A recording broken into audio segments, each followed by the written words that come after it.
हरे कृष्णा। आप सभी भक्तों का हार्दिक स्वागत है आज के श्रीमद् भागवतम के डिस्कशन में।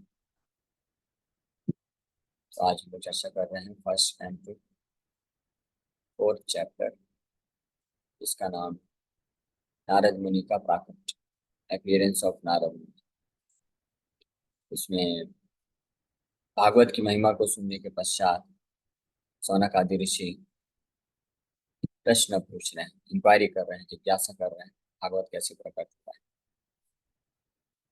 तो कल हमने चर्चा किया था तीसरे नंबर श्लोक में, कस्मिन् युगे प्रवृत्तेयं स्थानेव केन हेतुना कुतः संचोदितः कृष्णः कृत्वान् संहितां मुनि। In what period, at what place was this first begun and why was this taken up? कब और किस स्थान पे और क्यों ये भागवत ग्रंथ को प्रकट कराया गया? And from where did Krishna Dwayapa and Vyas the great sage get the inspiration to compile this literature? और कहाँ से वेद व्यास जी को इस भागवत ग्रंथ की रचना करने की प्रेरणा मिली?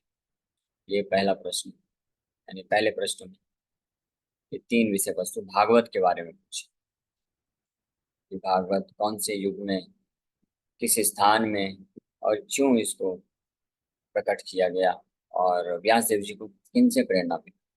तो भागवत से संबंधित ये चार प्रश्न हुए, ये पहले प्रश्न। अब आगे पूछेंगे कि वेद व्यास जी ने अपने पुत्र सुखदेव गोस्वामी को ये भागवत प्रदान किया, और सुखदेव गोस्वामी के बारे में भी कुछ प्रश्न जिज्ञासा करेंगे, और फिर परीक्षित महाराज के बारे में कुछ जिज्ञासा करेंगे। तो इसी के उत्तर में सूर्य गोस्वामी वर्णन करने वाले आगे आने वाले कुछ अध्यायों में परीक्षित महाराज के बारे में उनका इतिहास बताएंगे, फिर सुखदेव गोस्वामी का भी इतिहास बताएंगे, और फिर जो है वेद व्यास जी को कैसे नारद मुनि आके देते हैं, क्या भागवत का प्रेरणा देते हैं, वो भी बताएंगे। तो इस अध्याय में नारद मुनि के द्वारा वेद व्यास जी को भागवत का की रचना करने के लिए प्रेरणा दिए, इसका वर्णन होगा। आगे आने वाले अध्यायों में सुखदेव गोस्वामी परीक्षित महाराज के बारे में वर्णन। आज चौथे श्लोक में वर्णन कर, तस्य पुत्रो महायोगी समुद्रिन निर्विकल्पका एकांतमतिर निद्रो रूढ़ो मूढ़ इवेयते। Vyasadeva's son, his son, was a great devotee and equibalanced monist whose mind was always concentrated in monism. He was transcendental to mundane activities, but being unexposed, he appeared like an ignorant person. तस्य पुत्रो, इनके पुत्र, किनके पुत्र, पिछले श्लोक में बताया गया है कि कुतः संजोदितः Krishna, from where did Krishna Dvaipayana Vyasa got inspiration, Vyasa Dev ji ने कहाँ से प्रेरणा प्राप्त की? उन्हीं व्यास देव के पुत्र तस्य पुत्र, उनके पुत्र यानी सुखदेव गोस्वामी एक महायोगी, ही इज अ महायोगी। योगी उनको बोलते हैं जो अपने हृदय में भगवान परमात्मा के स्वरूप को दर्शन कर सकते, और जो शुद्ध भक्त होते हैं, जो साक्षात भगवान का ही दर्शन प्राप्त करते हैं, उनका सेवा में लगते हैं, उनको महायोगी बोला गया है, द ग्रेटेस्ट योगी। गीता में भी भगवान इसके बारे में बताते हैं कि सर्वश्रेष्ठ योगी महायोगी कौन है? तो भगवान का जो शुद्ध भक्त होता है वो महायोगी होता है। मद्गतेन अंतरात्मा योगी नाम अपि सर्वेसाम, सारे योगियों में जो सर्वश्रेष्ठ है, महान योगी, टॉप मोस्ट योगी है, वो है भगवान का शुद्ध भक्त। योगी नाम अपि सर्वेशाम मद्गतेन अंतरात्मना, मद्गतेन यानी जिसकी गति मैं हूँ, जिस जो हम जो गोल लक्ष्य है मुझे बनाता है, और अंतरात्मन मद्गतेन अंतरात्मन अपने अंतरात्मन अंतःकरण में हमेशा मेरा स्मरण करता है, मेरा नाम जप करता है, मेरा स्मरण करता है, उसको योगी नाम की सर्वेशाम सर्वश्रेष्ठ योगी बोला जाता है।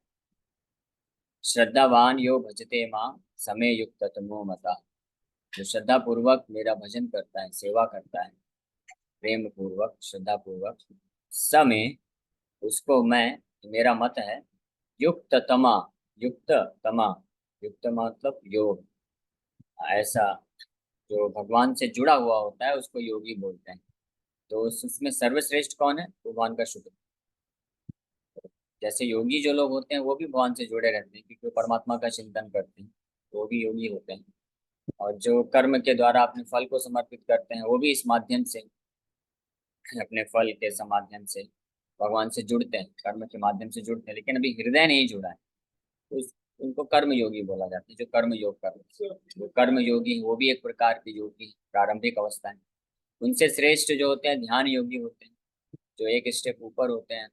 उनसे श्रेष्ठ ज्ञान योगी होते हैं, जो ज्ञान के द्वारा भगवान से जुड़ते हैं, जानते हैं भगवान को तत्व के साथ, भगवान कौन है, ब्रह्म वस्तु को जानते हैं। वो भी मोस्टली वो लोग भगवान के सत फीचर, जो तत्व है, ब्रह्म तत्व है, उसके बारे में जानते हैं। और वो ज्यादातर निराकारवादी ब्रह्मवादी होते हैं, तो उनको भी ज्ञान योगी बोला जाता है। वो एक स्टेप ऊपर होते हैं, एक स्टेज ऊपर, सेकंड क्लास, थर्ड क्लास योगी बोल सकते हैं। फोर्थ क्लास है कर्म योगी, थर्ड क्लास है ज्ञान योगी, और सेकंड क्लास योगी है ध्यान योगी, जो एक और स्टेप ऊपर जाते हैं, परमात्मा को जानते हैं, परमात्मा पे ध्यान। अब वो पर्सनल फॉर्म पे ध्यान कर सकते हैं।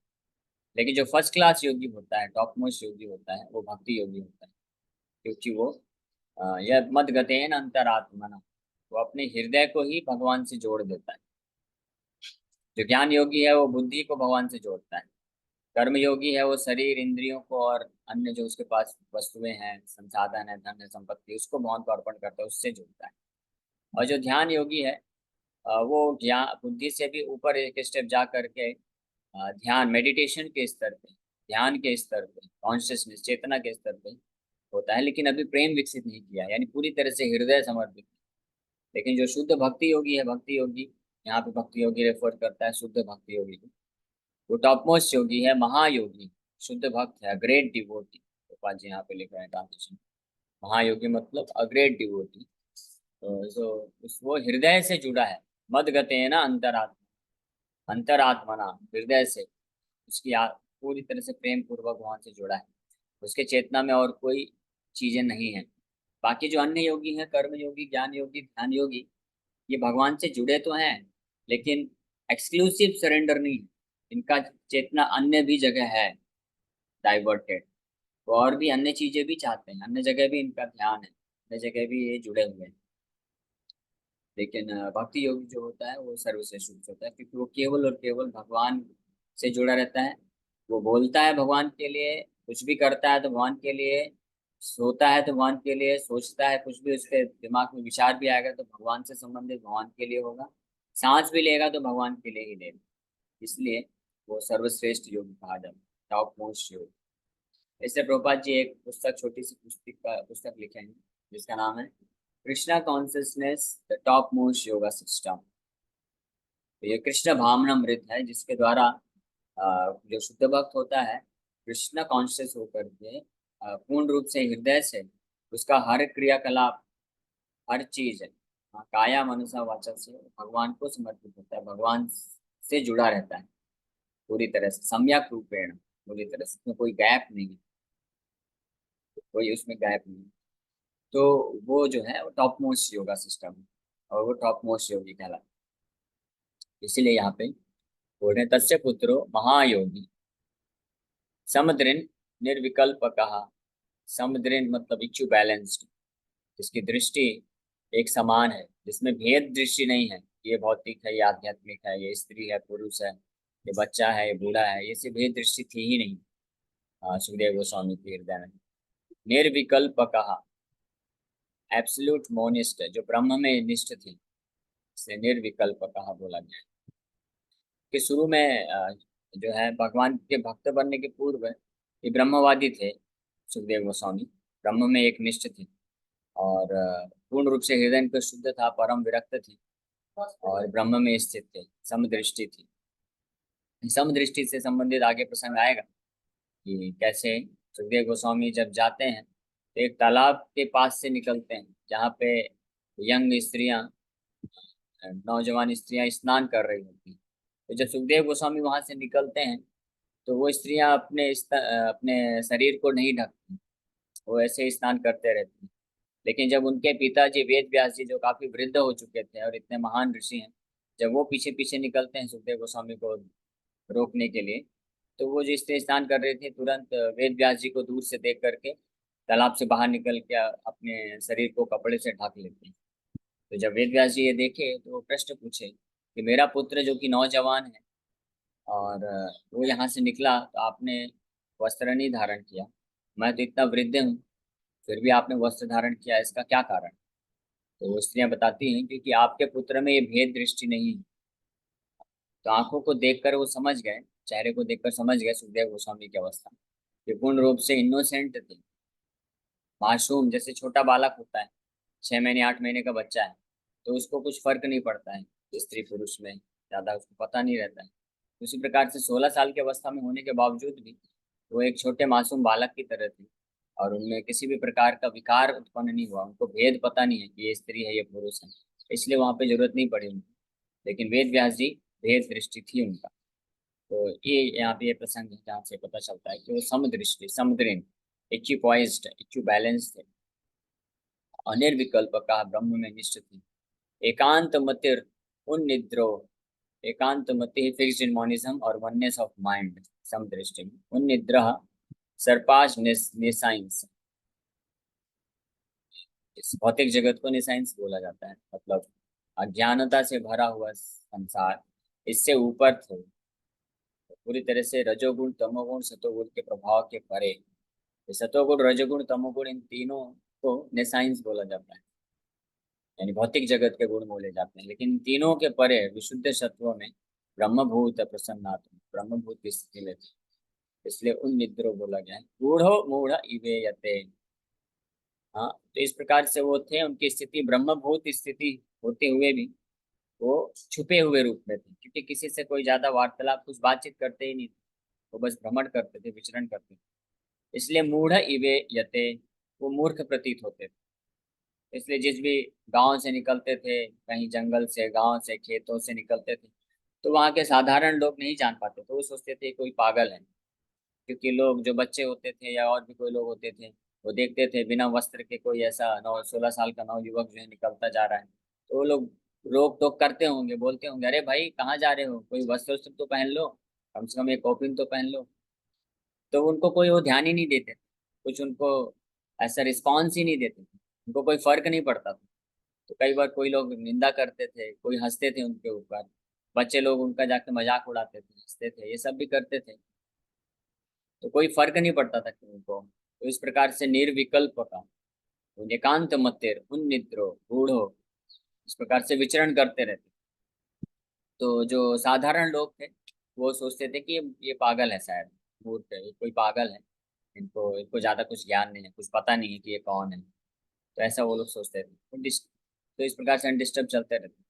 लेकिन यही गांव वाले लोग जब देखे, जब सुखदेव गोस्वामी परीक्षित महाराज की सभा में गए, और परीक्षित महाराज उनको इतना आदर सम्मान दे के व्यास आसन में बैठाए, और जब वो बोलना प्रारंभ किए, तो जितने भी साधारण लोग थे ये देख के तो बहुत आश्चर्यचकित रह गए कि परीक्षित महाराज तो चक्रवर्ती सम्राट थे, तो चक्रवर्ती सम्राट आके उनके चरण कमलों का वंदना कर रहे हैं, उनको प्रणाम कर रहे हैं, उनका सम्मान दे रहे हैं, और उनके शिष्य बन गए। तब सब लोग जो है बड़े आश्चर्यचकित हो गए, अरे हमने लगता है किसी एक महान योगी के ऊपर अपराध कर दिया है। तो ऐसा फिर तब लोगों को, साधारण लोगों को तब पता चलता है। तो इसलिए गूढ़ा मूढ़ा इवे यते बोला गया है कि वो बाहरी दृष्टिकोण से मूढ़ प्रतीत होते थे, स्टंटेड। तो मूढ़ा का मतलब एक ये भी है कि जो ऐसे महान, पूरी तरह से विरक्त भगवान के शुद्ध भक्त होते हैं, तो भौतिक कार्यकलापों में वो जो है मूर्ख बने रहते हैं, भौतिक क्रियाओं को, भौतिक कार्यकलापों को, भौतिक चर्चाओं में इन्वॉल्व नहीं होते हैं। तो जो भौतिक दृष्टिकोण से जो तथाकथित एक्सपर्ट लोग, दक्ष लोग होते हैं, जो बहुत अच्छे से भौतिक क्रियाकलाप कर सकते हैं, तो ऐसे लोग भगवान के इस प्रकार के शुद्ध भक्तों को कई बार मूर्ख समझते हैं, लेकिन वो अपना समय बचाने के लिए इसमें ज्यादा इन्वॉल्व नहीं। तो गूढ़ो मूढ़ इवेयति, इसलिए कहता है Shri Sukhdev Goswami was a liberated soul.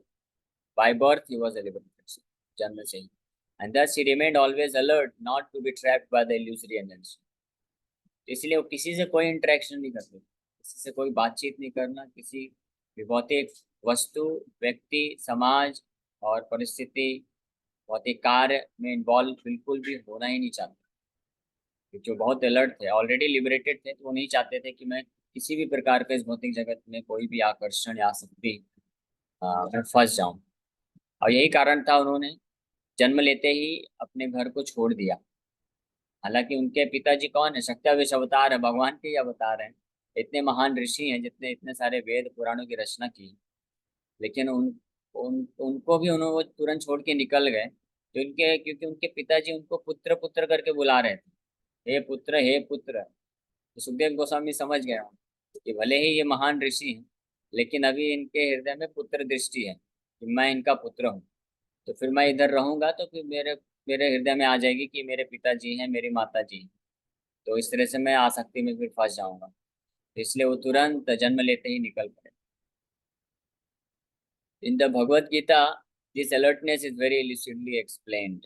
The liberated soul and the conditioned soul have different engagements.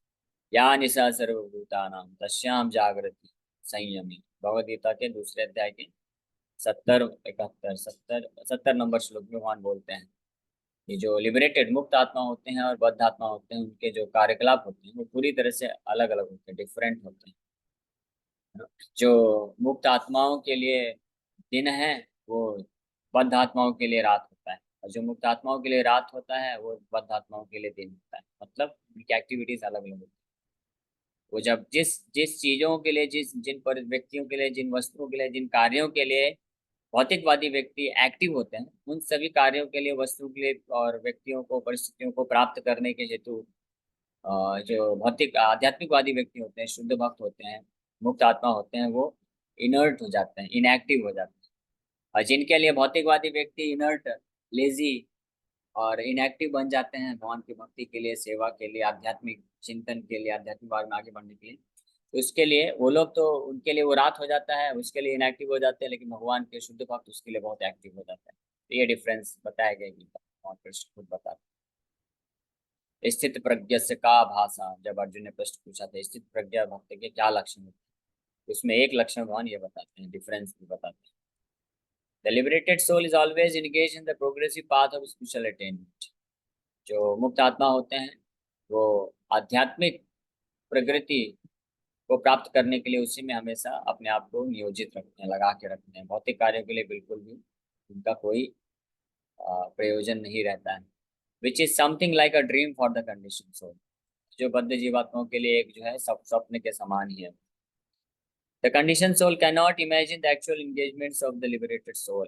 While the conditioned soul thus dreams about spiritual engagements, the liberated soul is awake. इसलिए रात्रि और दिन का उदाहरण दिया गया कि जो भौतिकवादी व्यक्तियों के लिए स्वप्न के समान है, स्वप्न है, रात्रि है, वो के लिए अध्यात्मवादी व्यक्तियों के लिए वो वास्तविक जीवन है।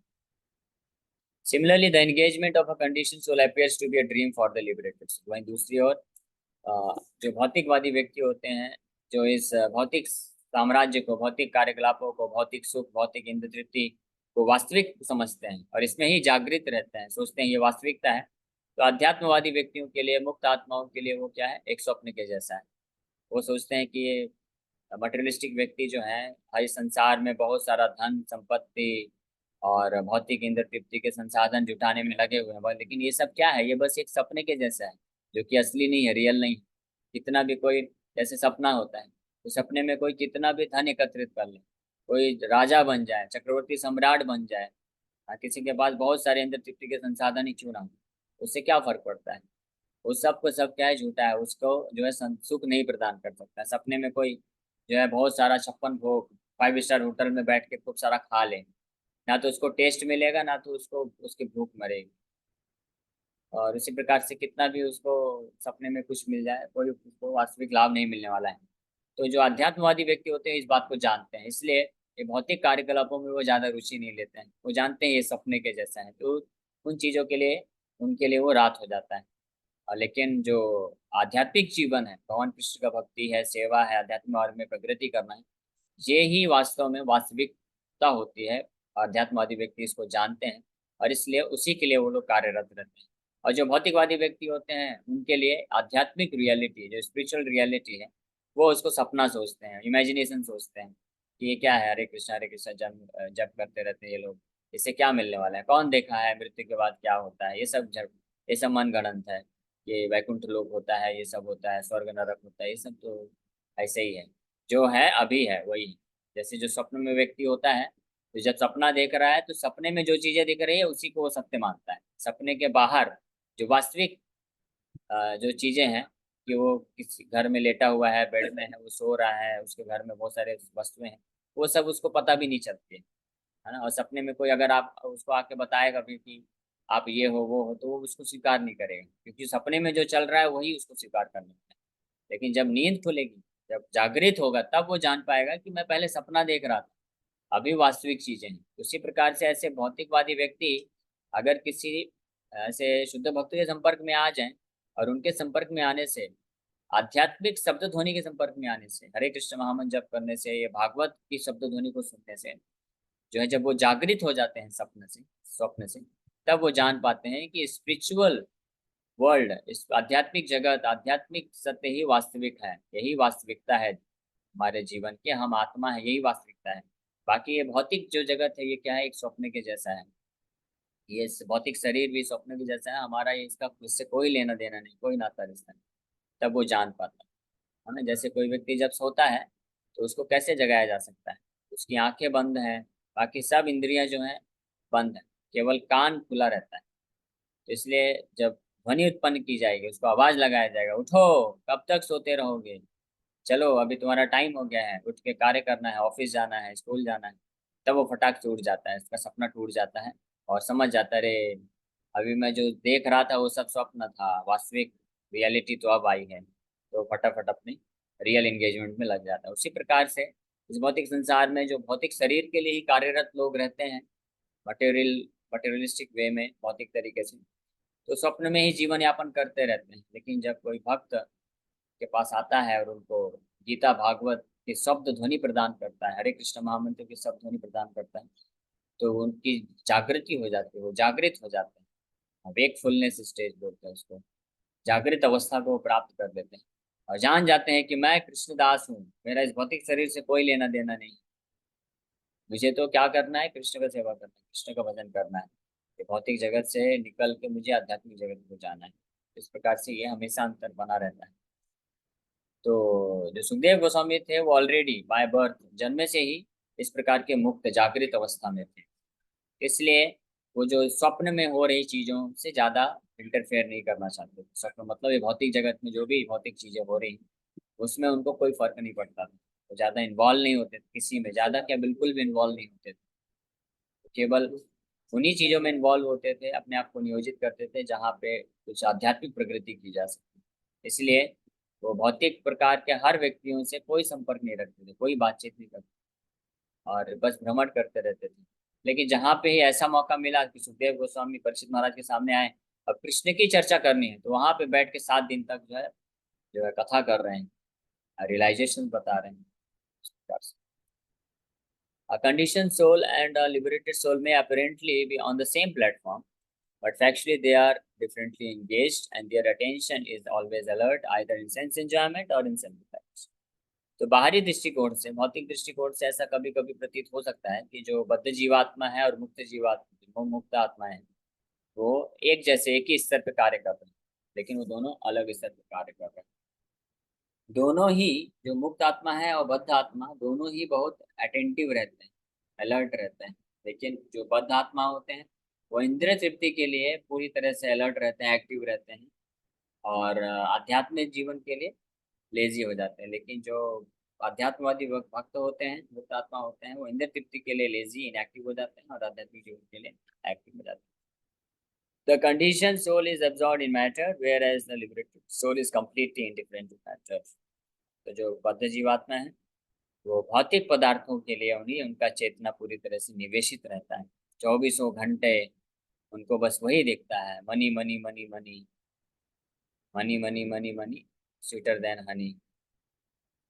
और ये हमेशा यही चिंतन करते रहते हैं, मेरे सगे संबंधी, मेरे पुत्र पत्नी बच्चे माँ बाप सगे संबंधी, मेरा देश, मेरे भारत, मानव समाज, ये जय जीव जागे रहते हैं तब भी, और स्वप्न में भी वही चीज करते हैं। जिसका जिस भौतिक चीज के प्रति आसक्ति है, स्वप्न में भी वही देखेगा, वही चीज प्राप्त करता है। जो बहुत बड़ा बिजनेसमैन होते हैं, तो सपना में भी वो नोट गिनते रहते हैं, सपने में भी धंधे का काम चलता रहता है, और जब जागे रहते हैं तब तो जो पूरा 15 घंटे 18 घंटे 20 घंटे तो भाग दौड़ करते ही रहते हैं। लेकिन जो अध्यात्म भक्त होते हैं, वो जब जागे रहते हैं तब भी दिन भर कृष्ण का सेवा करते हैं, रात को सोते हैं तो भी कृष्ण का सेवा करते हैं। सब स्वप्न में भी जो है वो प्रचार करेंगे, बुक डिस्ट्रीब्यूशन करेंगे, भगवान का श्रृंगार करेंगे। ये भक्तों का लक्षण होता है। और क्योंकि दिन भर वही करते हैं, क्योंकि चेतना जहाँ पे निवेशित है, हमारी चेतना, हमारा कॉन्शियसनेस, हृदय जहाँ पे हम लगा के रखेंगे, वही हमारे दिमाग में हमेशा 24 घंटे वही चले। इस प्रकार से भौतिकवादी व्यक्तियों का चेतना केवल इस समाज में, सगे संबंधियों में, पैसों में, इंद्र तृप्ति में लगा रहता है। इसलिए 24 घंटे वही चिंतन चलता रहता है, और मृत्यु के वक्त भी वही चिंतन होता है, और इसलिए वापस से जन्म लेना पड़ता है, वापस से फिर वही चीज करते हैं। लेकिन अध्यात्मवादी जो भक्त होते हैं, उनका चेतना कृष्ण से संबंधित चीजों के लिए होता है, इसलिए मृत्यु के समय भी वही चेतना रहती है, और इसलिए वो कृष्ण के धाम को प्राप्त। सिंपल है, ये कोई बहुत बड़ा रॉकेट साइंस नहीं है। तो मैकेनिज्म है, साइंटिफिक है, गीता में बड़े सरल तरीके से भगवान बताते हैं। यम यम स्मरण भावी त्यजन्ते कलेवरम तम तम एवैति कौन्तेय सदा तद्भाव भाविता। यम यम स्मरण भावी त्यजन्ते कलेवरम, कलेवरम मतलब शरीर को छोड़ते वक्त जैसा जैसा चेतना होगा, स्मरण करेगा व्यक्ति, वैसा ही शरीर को प्राप्त करेगा। इसमें कोई गारंटी, इसमें कोई संशय नहीं है। लेकिन अंतकाले च मामेव स्मरण मुक्त्वा कलेवरम यह प्रयाति समद्भावम नास्ति अत्र संशयः। कि अंतकाले च माम एव, अंतकाल में अगर मेरा ही केवल, माम एव सब बहुत इंपॉर्टेंट है। भगवान बोलते हैं कि अंतकाल में जो केवल मेरा ही चिंतन करता है, मेरा ही चेतना बना रहता है, स्मरण बना रहता है, तो वो इस शरीर को छोड़ने के पश्चात मेरे धाम को प्राप्त करता है। इसमें कोई संशय नहीं। इस प्रकार से भगवान गीता में गारंटी देते हैं। तो इस तरह से यहाँ पे डिफरेंस बताया गया है। सुखदेव गोस्वामी के अभी गुणों का वर्णन कर रहे हैं शौनकादि ऋषि। हितस्य पुत्रो महायोगी समृन निर्विकल्प कहा एकांत मतिरुन्निद्रो दूरो मूढ़। कैसे महायोगी पुत्र सुखदेव गोस्वामी, और उनके और भी गुणों को वर्णन करेंगे। फिर प्रश्न उठाएंगे कि ऐसा क्या हो गया कि वो जो है एक जगह पे टिकते भी नहीं थे, 7 दिन तक बैठ करके कथा कर रहे हैं। यानी कुछ तो विशेष होगा भागवत में, तभी तो ऐसे परम विरक्त पुत्र वेद व्यास जी के वो इतना समय दे के बैठ गए। तो ऐसा प्रश्न पूछा जाएगा। ठीक है, इसी के साथ हम लोग विराम करते हैं। Thank you very much.